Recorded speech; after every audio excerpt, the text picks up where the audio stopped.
Hi ವೀಕ್ಷಕರೇ, ಎಲ್ಲರಿಗೂ ನಮಸ್ಕಾರ.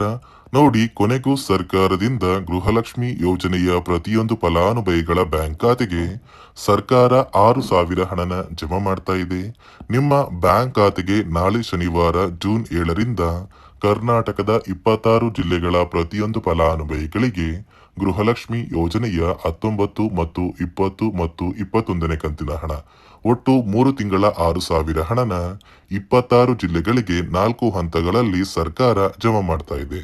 ಅದೇ ರೀತಿ ಈ 6,000 ಹಣ ಸುಮಾರು 1 ಲಕ್ಷಕ್ಕಿಂತ ಅಧಿಕ ಫಲಾನುಭವಿಗಳಿಗೆ ಸರ್ಕಾರ ಕ್ಯಾನ್ಸಲ್ ಮಾಡಿದ್ದು, ಯಾರಿಗೆಲ್ಲ ಈ 6,000 ಹಣ ಜಮಾ ಆಗ್ತಾ ಇದೆ ಅಂತ ನಾನು ನಿಮಗೆ ತಿಳಿಸ್ಕೊಡ್ತಾ ಇದ್ದೀನಿ. ಅದಕ್ಕಿಂತ ಮೊದಲು ನೀವೇನಾದ್ರೂ ಇನ್ನೂ ಕೂಡ ನನ್ನ ಚಾನೆಲ್ನ ಸಬ್ಸ್ಕ್ರೈಬ್ ಆಗಿಲ್ಲ ಅಂದ್ರೆ ದಯವಿಟ್ಟು ಪ್ರತಿಯೊಬ್ಬರು ಚಾನೆಲ್ನ ಸಬ್ಸ್ಕ್ರೈಬ್ ಮಾಡ್ಕೊಳ್ಳಿ, ಹಾಗೆ ವಿಡಿಯೋಗೆ ಒಂದು ಲೈಕ್ ನ ಕೊಡಿ. ಹೌದು ಸ್ನೇಹಿತರೆ, ಕೊನೆಗೂ ಗೃಹಲಕ್ಷ್ಮಿ ಯೋಜನೆಯ ಪ್ರತಿಯೊಂದು ಫಲಾನುಭವಿಗಳಿಗೆ ಪೆಂಡಿಂಗ್ ಇರುವಂತಹ ಕಳೆದ 3 ತಿಂಗಳ 6,000 ಹಣ ಅಂದ್ರೆ ಮಾರ್ಚ್, ಏಪ್ರಿಲ್ ಮತ್ತು ಮೇ ತಿಂಗಳ ಹಣ, ಈಗಾಗಲೇ ಸಾಕಷ್ಟು ಫಲಾನುಭವಿಗಳು ಮಾರ್ಚ್ ತಿಂಗಳ ಹಣನ ಪಡ್ಕೊಂಡಿದ್ದೀರಾ. ಉಳಿದಿರುವಂತಹ ಏಪ್ರಿಲ್ ಮತ್ತು ಮೇ ತಿಂಗಳ ಹಣ ನಿಮ್ಮ ಬ್ಯಾಂಕ್ ಖಾತೆಗೆ ಸರ್ಕಾರ ಜಮಾ ಮಾಡ್ತಾ ಇದ್ದು, ಜೂನ್ 7 ಶನಿವಾರದಿಂದ ಕರ್ನಾಟಕದ ಪ್ರತಿಯೊಂದು ಫಲಾನುಭವಿಗಳ ಬ್ಯಾಂಕ್ ಖಾತೆಗೆ 4 ಹಂತಗಳಲ್ಲಿ ಹಂತ ಹಂತವಾಗಿ ಪ್ರತಿಯೊಂದು ಜಿಲ್ಲೆಗಳಿಗೆ ಸರ್ಕಾರ ಈ ಒಂದು ಹಣನ ಜಮಾ ಮಾಡ್ತಾ ಇದೆ.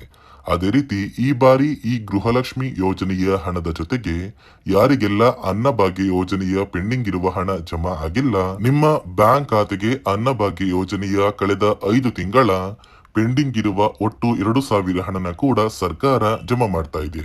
ಅದೇ ರೀತಿ ಪ್ರತಿಯೊಂದು ಫಲಾನುಭವಿಗಳಿಗೆ ಸರ್ಕಾರ ಮುಖ್ಯವಾದ ಮಾಹಿತಿನ ಕೊಟ್ಟಿದ್ದು, ಈ ಬಾರಿ ಗೃಹಲಕ್ಷ್ಮಿ ಯೋಜನೆಯ ಹಣನ ಸರ್ಕಾರ ಸುಮಾರು 1 ಲಕ್ಷಕ್ಕಿಂತ ಅಧಿಕ ಫಲಾನುಭವಿಗಳಿಗೆ ಕ್ಯಾನ್ಸಲ್ ಮಾಡಿದೆ.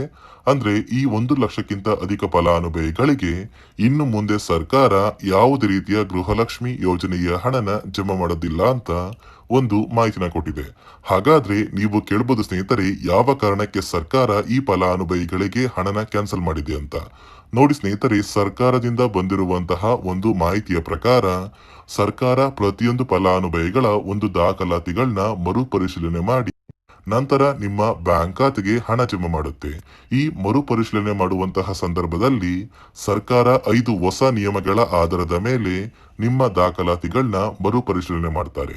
ಈ ಒಂದು ನಿಯಮಗಳ ಪ್ರಕಾರ ಈ 1 ಲಕ್ಷಕ್ಕಿಂತ ಅಧಿಕ ಫಲಾನುಭವಿಗಳಿಗೆ ಈ ಬಾರಿ ಹಣ ಜಮಾ ಆಗ್ತಾ ಇಲ್ಲ. ಹಾಗಾದ್ರೆ ಬನ್ನಿ ಸ್ನೇಹಿತರೆ, ಸರ್ಕಾರ ಜಾರಿಗೆ ತಂದಿರುವ ಆ ಹೊಸ ನಿಯಮಗಳು ಏನು ಅಂತ ಕೂಡ ನಾನು ನಿಮಗೆ ಈ ಒಂದು ವಿಡಿಯೋದಲ್ಲಿ ತಿಳಿಸ್ಕೊಡ್ತಾ ಇದ್ದೀನಿ. ಅದಕ್ಕಿಂತ ಮೊದಲು ನಾಳೆ ಶನಿವಾರ ಜೂನ್ 7ರಂದು ಕರ್ನಾಟಕದ ಯಾವ ಜಿಲ್ಲೆಗಳಿಗೆ ಯಾವ ಹಂತಗಳಲ್ಲಿ ಈ 6,000 ಹಣನ ಸರ್ಕಾರ ಜಮಾ ಮಾಡ್ತಾ ಇದೆ ಅಂದ್ರೆ, ನೋಡಿ ಸ್ನೇಹಿತರೆ, ಮೊದಲ ಹಂತದಲ್ಲಿ ಬೆಳಗಾವಿ ವಿಭಾಗಕ್ಕೆ ಹಣನ ಜಮಾ ಮಾಡ್ತಾ ಇದ್ದು, ಈ ಒಂದು ವಿಭಾಗದಲ್ಲಿ ಬರುವಂತಹ ಒಂದು ಜಿಲ್ಲೆಗಳ ಹೆಸರು ಬಾಗಲಕೋಟೆ, ಬೆಳಗಾವಿ, ವಿಜಯಪುರ, ಧಾರವಾಡ, ಗದಗ, ಹಾವೇರಿ ಮತ್ತು ಉತ್ತರ ಕನ್ನಡ. ಈ ಜಿಲ್ಲೆಗಳ ಪ್ರತಿಯೊಂದು ಫಲಾನುಭವಿಗಳಿಗೆ ಮೊದಲ ಹಂತದಲ್ಲಿ 6,000 ಹಣ ಜಮಾ ಆಗಲಿದೆ.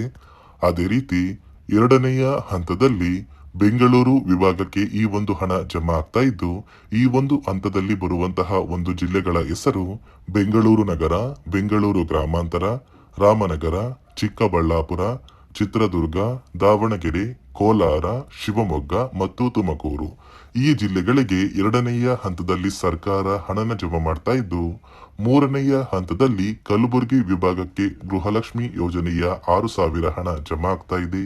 ಈ ಒಂದು ವಿಭಾಗದಲ್ಲಿ ಬರುವಂತಹ ಒಂದು ಜಿಲ್ಲೆಗಳ ಹೆಸರು ಬಳ್ಳಾರಿ, ಬೀದರ್, ಕಲಬುರಗಿ, ಕೊಪ್ಪಳ, ರಾಯಚೂರು, ಯಾದಗಿರಿ ಮತ್ತು ವಿಜಯನಗರ. ಈ ಜಿಲ್ಲೆಗಳಿಗೆ ಮೂರನೆಯ ಹಂತದಲ್ಲಿ ಹಣ ಜಮಾ ಆಗ್ತಾ ಇದ್ದು, ನಾಲ್ಕನೆಯ ಮತ್ತು ಕೊನೆಯ ಹಂತದಲ್ಲಿ ಮೈಸೂರು ವಿಭಾಗಕ್ಕೆ ಹಣ ಜಮಾ ಆಗ್ತಾ ಇದೆ. ಈ ಒಂದು ವಿಭಾಗದಲ್ಲಿ ಚಾಮರಾಜನಗರ, ಚಿಕ್ಕಮಗಳೂರು, ದಕ್ಷಿಣ ಕನ್ನಡ, ಹಾಸನ, ಕೊಡಗು, ಮಂಡ್ಯ, ಮೈಸೂರು ಮತ್ತು ಉಡುಪಿ. ಈ ಜಿಲ್ಲೆಗಳ ಪ್ರತಿಯೊಂದು ಫಲಾನುಭವಿಗಳಿಗೆ ನಾಲ್ಕನೆಯ ಹಂತದಲ್ಲಿ ಹಣ ಜಮಾ ಆಗ್ತಾ ಇದ್ದು, ನಿಮ್ಮ ಬ್ಯಾಂಕ್ ಖಾತೆಗೆ ಜೂನ್ ತಿಂಗಳ 10ರಷ್ಟರಲ್ಲಿ ಪ್ರತಿಯೊಂದು ಫಲಾನುಭವಿಗಳು ಗೃಹಲಕ್ಷ್ಮಿ ಯೋಜನೆಯ ಈ 6,000 ಹಣನ ಪಡ್ಕೋತೀರಾ. ನೋಡಿ ಸ್ನೇಹಿತರೆ, ಈ ಬಾರಿ ಸುಮಾರು 1 ಲಕ್ಷಕ್ಕಿಂತ ಅಧಿಕ ಫಲಾನುಭವಿಗಳ ಬ್ಯಾಂಕ್ ಖಾತೆಗೆ ಸರ್ಕಾರ ಗೃಹಲಕ್ಷ್ಮಿ ಯೋಜನೆಯ ಹಣನ ಜಮಾ ಮಾಡ್ತಾ ಇಲ್ಲ. ಕಾರಣ ಏನು ಅಂದ್ರೆ ನಿಮ್ಮ ಬ್ಯಾಂಕ್ ಖಾತೆಗೆ ಡಿಬಿಟಿ ಮೂಲಕ ಹಣ ಜಮಾ ಮಾಡುವಂತಹ ಸಂದರ್ಭದಲ್ಲಿ ಸರ್ಕಾರ ಸಾಕಷ್ಟು ಫಲಾನುಭವಿಗಳ ಒಂದು ಬ್ಯಾಂಕ್ ಖಾತೆಗೆ ಹಣ ಜಮಾ ಮಾಡೋದನ್ನ ಕ್ಯಾನ್ಸಲ್ ಮಾಡಿದೆ. ಯಾಕಂದ್ರೆ ಇತ್ತೀಚೆಗೆ ಹಣಕಾಸು ಇಲಾಖೆ ಜಾರಿಗೆ ತಂದಿರುವ 5 ನಿಯಮಗಳ ಆಧಾರದ ಮೇಲೆ ಪ್ರತಿಯೊಂದು ಫಲಾನುಭವಿಗಳಿಗೆ ಸರ್ಕಾರ ಈ ಒಂದು ಹಣನ ಜಮಾ ಮಾಡ್ತಾ ಇದ್ದು, ಯಾರೆಲ್ಲ ಫಲಾನುಭವಿಗಳು ಈ ನಿಯಮಗಳನ್ನ ಪಾಲಿಸಿಲ್ಲ, ನಿಮ್ಮ ಬ್ಯಾಂಕ್ ಖಾತೆಗೂ ಕೂಡ ಹಣ ಜಮಾ ಆಗೋದಿಲ್ಲ. ಹಾಗಾದ್ರೆ ಬನ್ನಿ ಸ್ನೇಹಿತರೆ, ಸರ್ಕಾರ ಜಾರಿಗೆ ತಂದಿರುವ ಆ 5 ಹೊಸ ನಿಯಮಗಳು ಏನು ಅಂತ ನಾನು ನಿಮಗೆ ತಿಳಿಸ್ಕೊಡ್ತಾ ಇದ್ದೀನಿ. ನೋಡಿ ಸ್ನೇಹಿತರೆ, ಮೊದಲನೆಯ ಒಂದು ನಿಯಮ ಬಂದು ಸಾಕಷ್ಟು ಫಲಾನುಭವಿಗಳು ಹೊಂದಿರುವಂತಹ ಒಂದು ರೇಷನ್ ಕಾರ್ಡ್ ಏನಿದೆ, ಆ ಒಂದು ರೇಷನ್ ಕಾರ್ಡ್ನ ಮನೆಯ ಸದಸ್ಯರ ಪ್ರತಿಯೊಬ್ಬರ ಒಂದು ಆಧಾರ್ ಕಾರ್ಡ್ನ ನಿಮ್ಮ ರೇಷನ್ ಕಾರ್ಡ್ಗೆ ಕಡ್ಡಾಯವಾಗಿ ಲಿಂಕ್ ಮಾಡಿಸ್ಬೇಕು. ಅಂದ್ರೆ ಈ ಒಂದು ಲಿಂಕ್ ಮಾಡಿಸುವಂತಹ ಒಂದು ಪ್ರೊಸೀಜರ್ಗೆ ಸರ್ಕಾರ KYC ಅಂತ ಕರೀತಾರೆ. ನಿಮ್ಮ ರೇಷನ್ ಕಾರ್ಡ್ಗೆ ಇನ್ನೂ ಸಹ KYC ಆಗಿಲ್ಲ ಅಂದ್ರೆ ನಿಮ್ಮ ಬ್ಯಾಂಕ್ ಖಾತೆಗೆ ಸರ್ಕಾರ ಮುಂದಿನ ದಿನಗಳಲ್ಲಿ ಗೃಹಲಕ್ಷ್ಮಿ ಯೋಜನೆಯ ಹಣನ ಕ್ಯಾನ್ಸಲ್ ಮಾಡುತ್ತೆ. ಅದೇ ರೀತಿ ಎರಡನೆಯ ಒಂದು ನಿಯಮ ಬಂದು ಸಾಕಷ್ಟು ಫಲಾನುಭವಿಗಳು ಕಳೆದ 3 ತಿಂಗಳಿಂದ ಸರ್ಕಾರದಿಂದ ಬರ್ತಾ ಇರುವಂತಹ ಒಂದು ರೇಷನ್ ಏನಿದೆ, ಅಂದ್ರೆ ಉಚಿತ ಅಕ್ಕಿ ಏನಿದೆ, ಈ ಒಂದು ರೇಷನ್ನ ಪಡ್ಕೋತಾ ಇಲ್ಲ. ಒಂದು ವೇಳೆ ಕಳೆದ 3 ತಿಂಗಳಿಂದ ನೀವು ರೇಷನ್ನ ಪಡ್ಕೊಂಡಿಲ್ಲ ಅಂದ್ರೆ ಸರ್ಕಾರ ನಿಮ್ಮ ಬಳಿ ಇರುವಂತಹ ಒಂದು ರೇಷನ್ ಕಾರ್ಡ್ನ ಕ್ಯಾನ್ಸಲ್ ಮಾಡುತ್ತೆ. ನಿಮ್ಮ ರೇಷನ್ ಕಾರ್ಡ್ನ ಸರ್ಕಾರ ಕ್ಯಾನ್ಸಲ್ ಮಾಡಿದ್ರೆ ನಿಮ್ಮ ಬ್ಯಾಂಕ್ ಖಾತೆಗೆ ಗೃಹಲಕ್ಷ್ಮಿ ಯೋಜನೆಯ ಹಣ ಇರ್ಬೋದು ಮತ್ತು ಸರ್ಕಾರದಿಂದ ಬರುವಂತಹ ಒಂದು ಸೌಲಭ್ಯಗಳನ್ನ ನೀವು ಕಳ್ಕೋಬೇಕಾಗುತ್ತೆ. ಅದೇ ರೀತಿ ಮೂರನೆಯ ಒಂದು ನಿಯಮ ಬಂದು, ನೋಡಿ ಸ್ನೇಹಿತರೆ, ನಿಮ್ಮ ಬಳಿ ಇರುವಂತಹ ಒಂದು ಆಧಾರ್ ಕಾರ್ಡ್ ಏನಿದೆ, ಆ ಒಂದು ಆಧಾರ್ ಕಾರ್ಡ್ನ ಕಳೆದ 15 ವರ್ಷಗಳಲ್ಲಿ ನೀವು ಯಾವುದೇ ರೀತಿಯ ಒಂದು ತಿದ್ದುಪಡಿನ ಮಾಡಿಸಿಲ್ಲ ಅಂದ್ರೆ ನಿಮ್ಮ ಬ್ಯಾಂಕ್ ಖಾತೆಗೆ ಸರ್ಕಾರ ಗೃಹಲಕ್ಷ್ಮಿ ಯೋಜನೆಯ ಹಣನ ಕ್ಯಾನ್ಸಲ್ ಮಾಡುತ್ತೆ. ಯಾಕಂದ್ರೆ ಸರ್ಕಾರದಿಂದ ಬಂದಿರುವಂತಹ ಒಂದು ಆದೇಶದ ಪ್ರಕಾರ ಪ್ರತಿಯೊಂದು ಫಲಾನುಭವಿಗಳು ಕಳೆದ 15 ವರ್ಷಗಳಲ್ಲಿ ಯಾವುದೇ ರೀತಿಯ ಒಂದು ತಿದ್ದುಪಡಿನ ನಿಮ್ಮ ಆಧಾರ್ ಕಾರ್ಡ್ಗೆ ನೀವು ಮಾಡಿಸಿಲ್ಲ ಅಂದ್ರೆ ಕಡ್ಡಾಯವಾಗಿ ಆದಷ್ಟು ಬೇಗ ನಿಮ್ಮ ಆಧಾರ್ ಕಾರ್ಡ್ಗೆ ತಿದ್ದುಪಡಿನ ಮಾಡಿಸಿ. ಅದೇ ರೀತಿ ನಾಲ್ಕನೆಯ ಒಂದು ನಿಯಮ ಬಂದು, ನಿಮ್ಮ ಕುಟುಂಬದ ಒಂದು ವಾರ್ಷಿಕ ಆದಾಯ 7 ಲಕ್ಷಕ್ಕಿಂತ ಕಡಿಮೆ ಇರಬೇಕು. ಒಂದು ವೇಳೆ ನಿಮ್ಮ ಕುಟುಂಬದ ವಾರ್ಷಿಕ ಆದಾಯ 7 ಲಕ್ಷಕ್ಕಿಂತ ಜಾಸ್ತಿ ಇದ್ರೆ ನಿಮ್ಮ ಬ್ಯಾಂಕ್ ಖಾತೆಗೆ ಸರ್ಕಾರ ಗೃಹಲಕ್ಷ್ಮಿ ಯೋಜನೆಯ ಹಣನ ಕ್ಯಾನ್ಸಲ್ ಮಾಡುತ್ತೆ. ಅದೇ ರೀತಿ ಐದನೆಯ ಒಂದು ನಿಯಮ ಬಂದು, ನಿಮ್ಮ ಕುಟುಂಬದ ಸದಸ್ಯರು ಅಥವಾ ಗೃಹಲಕ್ಷ್ಮಿ ಯೋಜನೆಯ ಫಲಾನುಭವಿಗಳು ಯಾರು ಕೂಡ ಸರ್ಕಾರಿ ನೌಕರರಾಗಿ ಕಾರ್ಯನಿರ್ವಹಿಸ್ತಾ ಇರಬಾರ್ದು. ಒಂದು ವೇಳೆ ನಿಮ್ಮ ಕುಟುಂಬದಲ್ಲಿ ಯಾರೇ ಆಗಿದ್ರು ಸರ್ಕಾರಿ ನೌಕರರಾಗಿ ಕಾರ್ಯನಿರ್ವಹಿಸ್ತಾ ಇದ್ರೆ ನಿಮ್ಮ ಬ್ಯಾಂಕ್ ಖಾತೆಗೆ ಗೃಹಲಕ್ಷ್ಮಿ ಯೋಜನೆಯ ಹಣ ಕ್ಯಾನ್ಸಲ್ ಆಗುತ್ತೆ. ಈ 5 ನಿಯಮಗಳ ಆಧಾರದ ಮೇಲೆ ಪ್ರತಿಯೊಂದು ಫಲಾನುಭವಿಗಳಿಗೆ ಸರ್ಕಾರ ಹಣ ಜಮಾ ಮಾಡ್ತಾ ಇದೆ.